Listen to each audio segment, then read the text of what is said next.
मसालों का इतना बेहतरीन कॉम्बिनेशन के खाते ही आपके मुंह से वाह निकलेगा।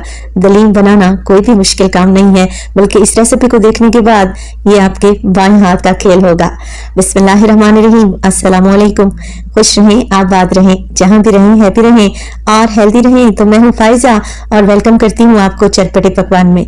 आसान दलीम की रेसिपी आज आप लोगों से शेयर करूंगी, इतनी कि देखकर और बनाकर आपका दिल खुश हो जाएगा। तो ना ही बहुत सारे गरम मसाले कि हलीम खाते ही गले में लगना शुरू हो जाए।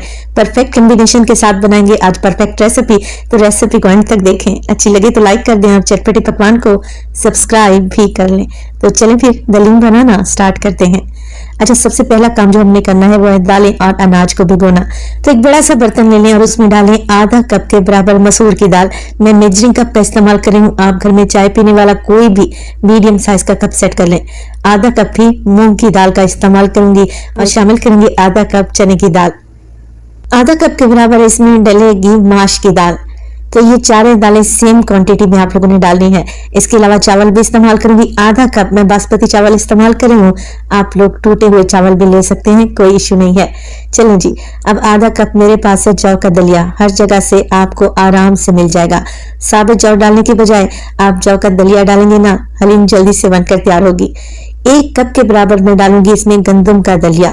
साबित गंदम डालने की बजाय गंदम का दलिया इस्तेमाल करेंगे ना तो जल्दी से गल भी जाएगा और ज्यादा भिगोने की भी जरूरत नहीं पड़ेगी। ये आपको हर जगह से आसानी से मिल जाएगा, खास तौर पर आटे वाली चक्की होती है ना, वहां से आराम से मिल जाएगा। तो ये है टोटल अनाज और दालें, जिसे हमने 2 से 3 पानी में बहुत ही अच्छे तरीके से धो लेना है। पहले दालों को चुन लें ताकि इसमें से कंकर वगैरह निकल जाए। धोने के बाद आप दालों को भिगो दें 4 से 6 घंटे के लिए, काफी रहेगा। पूरी रात भी भिगोने की जरूरत नहीं है। आजकल गर्मियां है ना, पूरी रात भिगोएंगे तो दालों में स्मेल आ जाएगी। मैंने 6 घंटे के लिए दालों को भिगोया था। अब देखें दालें अच्छे तरीके से फूल चुकी हैं। इसमें जो हमने अनाज डाला था वो भी अच्छे तरीके से फूल चुका है, दालें नरम पड़ चुकी हैं। चलें जी, अब इस अनाज और दालों में डालूंगी मजीद कुछ चीजें। तो सबसे पहले तो डालने लगी हूँ मैं इसमें हल्दी, तकरीबन ½ टीस्पून शामिल कर दें। 1 टेबल स्पून के करीब इसमें नमक डालेंगे। इसके अलावा इसमें शामिल करूंगी मैं तेज पत्ते, तो 3 से 4 छोटे साइज के तेज पत्ते भी ऐड कर दें, अच्छी खुशबू लिए। पानी डालेंगे तकरीबन 3 लीटर के बराबर। और ये तो मैं आपको बताना ही भूल गई कि कुल मिलाकर अनाज और दालों का वजन 1 किलो के बराबर है। तो मैं 3 लीटर पानी का इस्तेमाल कर रही हूँ। साथ के साथ 3 से 4 टेबल स्पून कुकिंग ऑयल भी डाल देंगे। क्या होगा, दालें उछल कर बॉयल होकर बाहर नहीं निकलेंगी। आप दालों को प्रेशर कुकर में भी गला सकते हैं, मैं पतीले में गलाने लगी हूँ। तो फ्लेम को ऑन करें और दालों को चढ़ा दें। तो जैसे ही दालों में बॉयल आएगा, ऊपर झाग बनना स्टार्ट हो जाएगी। बस क्या करें, चम्मच की मदद से ही इस झाग को रिमूव कर लें। झाग को रिमूव करना जरूरी है, इससे एसिडिटी नहीं होगी और गैस ट्रबल भी नहीं होगा इंशाल्लाह ताला। बस दाल में बॉयल आ जाए तो इसे पकने के लिए छोड़ दें 2 से ढाई घंटे के लिए, जब तक हम कोरमा तैयार कर लेते हैं हलीम के लिए परफेक्ट किस्म का।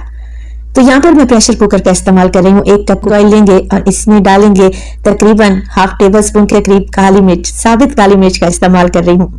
4 से 6 दाने छोटी इलायची के और 5 से 6 छोटे टुकड़े दालचीनी के। अगर एक बड़ा टुकड़ा हो ना तो वो शामिल कर लें, काफी रहेगा। 2 मीडियम साइज के प्याज लें और बिल्कुल बारीक सा स्लाइस करके शामिल कर दें। अब हमें इन मसालों के साथ फ्राई करना है प्याज को, इतना कि इसका कलर प्यारा सा लाइट सा गोल्डन हो जाए।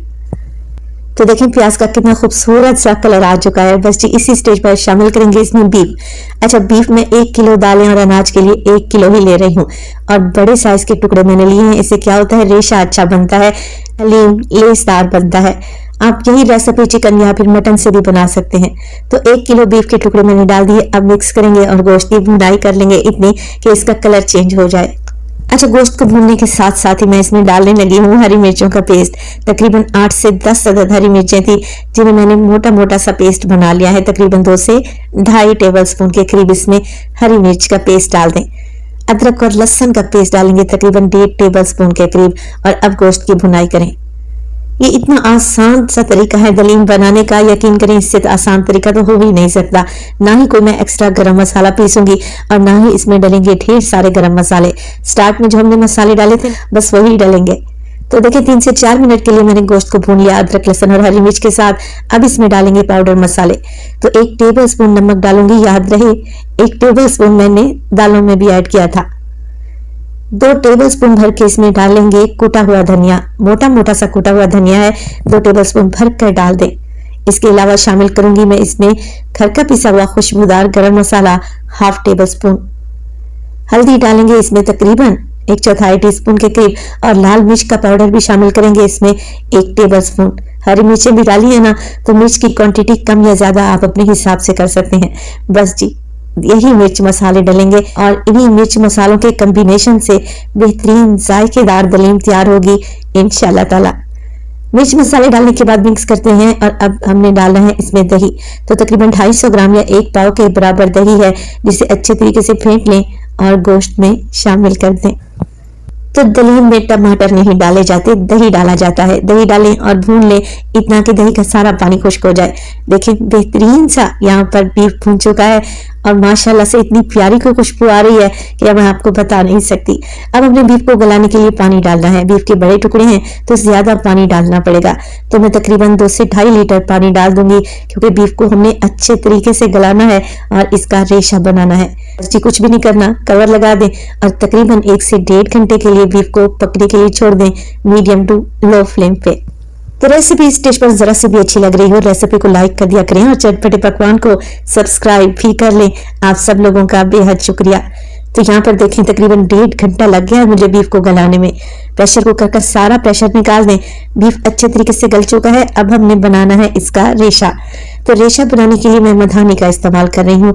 आप लोग कांटे की मदद से भी इसका बिल्कुल बारीक सा रेशा कर सकते हैं, या फिर ऐसा करें इस शोरबे से ये सारा मीट निकाल लें और कूंडी डंडे में अच्छे तरीके से कूट लें, तब भी बेहतरीन सा रेशा तैयार हो जाएगा। मैं मधानी की मदद से इस तरीके से मैश करूंगी ना, तो बेहतरीन सा गोश्त गला हुआ है, कोई भी मर नहीं होगा। तो गोश्त के शोरबे में ही गर्मा गर्म बीफ को अच्छे तरीके से मैश कर लेंगे। देखें मैं अभी आपको चेक करवा देती हूँ कि कितना बेहतरीन सा रेशा बनकर तैयार है। चलें जी, इसे तो रख देते हैं एक साइड पर और चलते हैं दालों की तरफ कि उसकी क्या कंडीशन है। तो अनाज और दालों को भी पकते हुए तकरीबन 2 से 2.5 घंटे गुजर चुके हैं। पानी जो मैंने इसमें डाला था मजीद पानी ऐड नहीं किया। अब दालें अच्छे तरीके से गल चुकी हैं। अब हमने दालों को भी घोट लेना है, मगर घोटने से पहले जो हमने दालों में तेज पत्ता डालकर रखा हुआ था ना, उसे निकाल दें, क्योंकि इसका काम अब खत्म हो चुका है। अच्छा, दालों को घोटने के भी 2 से 3 तरीके हैं। या तो आप इस दालों को अच्छे तरीके से ठंडा करें और जूसर ब्लेंडर जग में डालकर बिल्कुल फाइन पेस्ट बना लें, या फिर मधानी की मदद से भी आप इनको मैश कर सकते हैं। मैं अपने काम को आसान कर रही हूँ, हैंड ब्लेंडर का इस्तेमाल कर रही हूँ।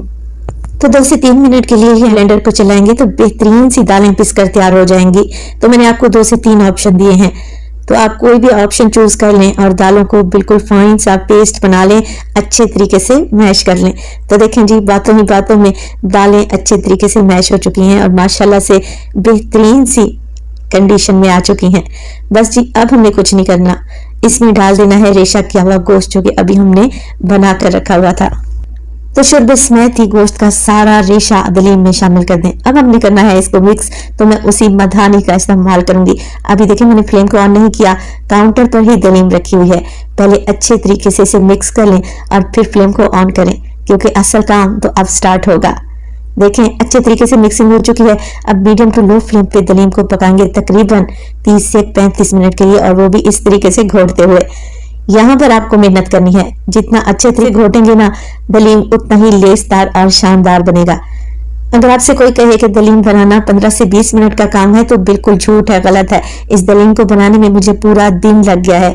माशाल्लाह से बेस्ट रिजल्ट मिलेंगे अगर आप मेरी रेसिपी को फॉलो करेंगे।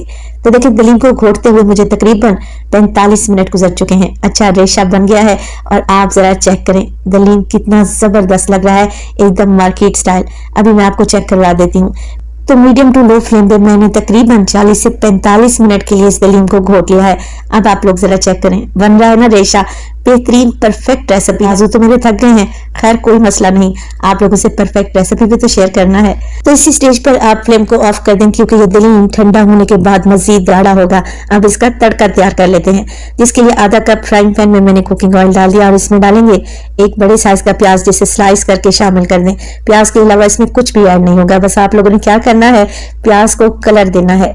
जैसे ही प्याज हल्का सा गोल्डन कलर में आ जाएगा तो मैं क्या करूंगी, थोड़ा सा प्याज इसमें निकाल लूंगी अलहदा से गार्निश करने के लिए, और बाकी बची हुई प्याज में मैं डालूंगी कश्मीरी लाल मिर्च का पाउडर। अगर है तो डाल लें, नहीं है तो स्किप कर दें, छोड़ दें, कोई इशू नहीं है। मैं अच्छे कलर के लिए डाल रही हूँ। तो हाफ टी स्पून कश्मीरी लाल मिर्च का पाउडर डालें, फ्लेम को ऑफ कर दें, तड़का तैयार है। गर्मा गर्म तड़का लगा देंगे हम अपनी चटपटी सी दलीम पर। तो देखें, लग रही है ना टेस्टी। मिक्स कर लेते हैं और मिक्स करने के बाद अभी वीडियो खत्म नहीं हुई, अभी हमने इसकी फाइनल प्रेजेंटेशन करनी है, तो रेसिपी को एंड तक देखें। तो दलीम मिक्स करने के बाद मेरे पास है तकरीबन हाफ टी स्पून के करीब चाट मसाला। ये ऑप्शनल है, डालना चाहें तो डालें, अदरवाइज स्किप कर दें। बारीक कटी हुई अदरक, बारीक कटी हुई हरी मिर्च और इसमें डाले ढेर सारा हरा धनिया। तो माशाल्लाह से बेहतरीन परफेक्ट किस्म की दलीम एकदम तैयार है।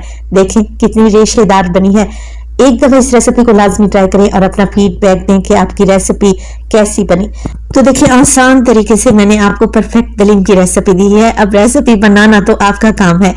गार्निश करेंगे इसे तली हुई प्याज से, जो कि अभी हमने निकाल कर रखी हुई थी, बारीक कटी हुई अदरक से, हरी मिर्चों से, लेमन स्लाइसेस से और धनिए से। तो देखें, लग रही है ना परफेक्ट। रेसिपी बनाई तो अपना फीडबैक लाजमी दिया करें। आपके प्यारे से कमेंट का मुझे इंतजार रहेगा। तो अपना बहुत सारा ख्याल रहेगा। फाइजा को अपनी दुआओं में याद रखिएगा। मुझे दीजिए इजाजत। टिल देन, अल्लाह निगहबान।